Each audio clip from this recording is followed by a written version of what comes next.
కోరుకోవాలి. Okay. So Jaganmohan Reddy గారు ఒక సందేశం ఇచ్చినట్టు వాళ్ళ క్యాడర్కి నేను ఎక్కడికి పోలేదు, ఇక్కడే ఉంటాను.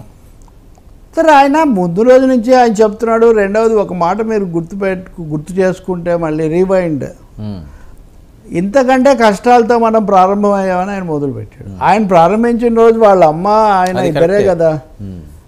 ఆ రోజు అదే చాలా మైటీ కాంగ్రెస్ పార్టీ కేసులు పెట్టి జైలుకు వెళ్ళి ఇవన్నీ అసలు వైసీపీ ఏర్పడుతుందా? వైసీపీ అనే పార్టీయే లేదు కదా అప్పుడు.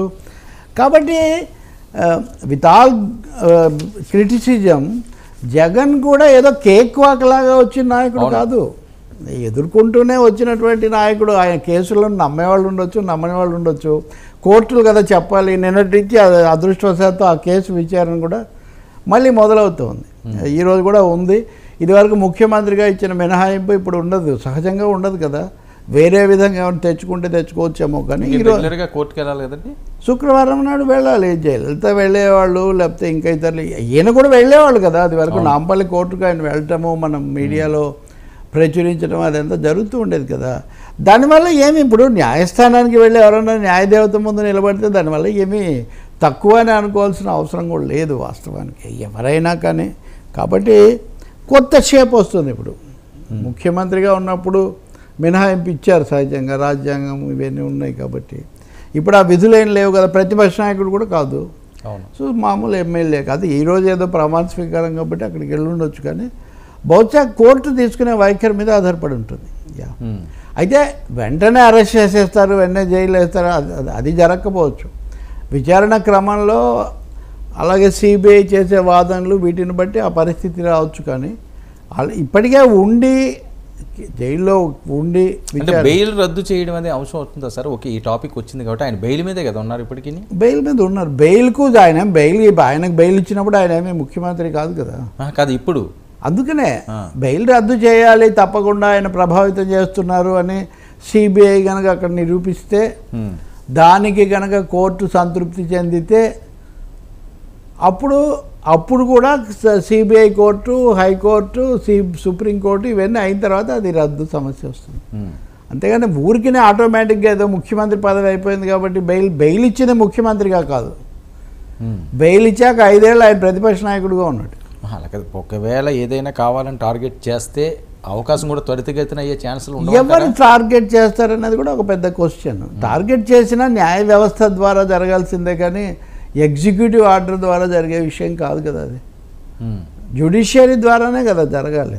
సో జ్యుడిషియరీని ఎవరు అంత ఆ మాట మాట్లాడితే కూడా ఇప్పుడు కోర్టు ధిక్కరమే, మనం ఆ మాట కూడా మాట్లాడకూడదు. కాబట్టి న్యాయ సంఘటనలు లేవంటారా, జరగలేదంటారా?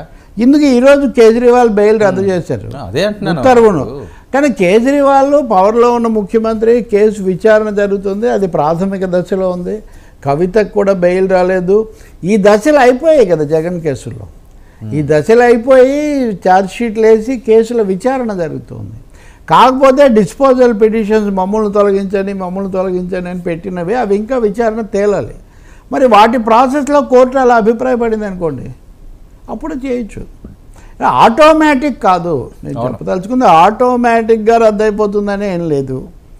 చాలా సమయం పట్టవచ్చు, లేదు మధ్యంతర పిటిషన్ ఏదైనా వేసి సిబిఐ మాకు ఇదిగో పలానా సమాచారం తెలిసిందని వాళ్ళు అడిగేదైనా చేయొచ్చు.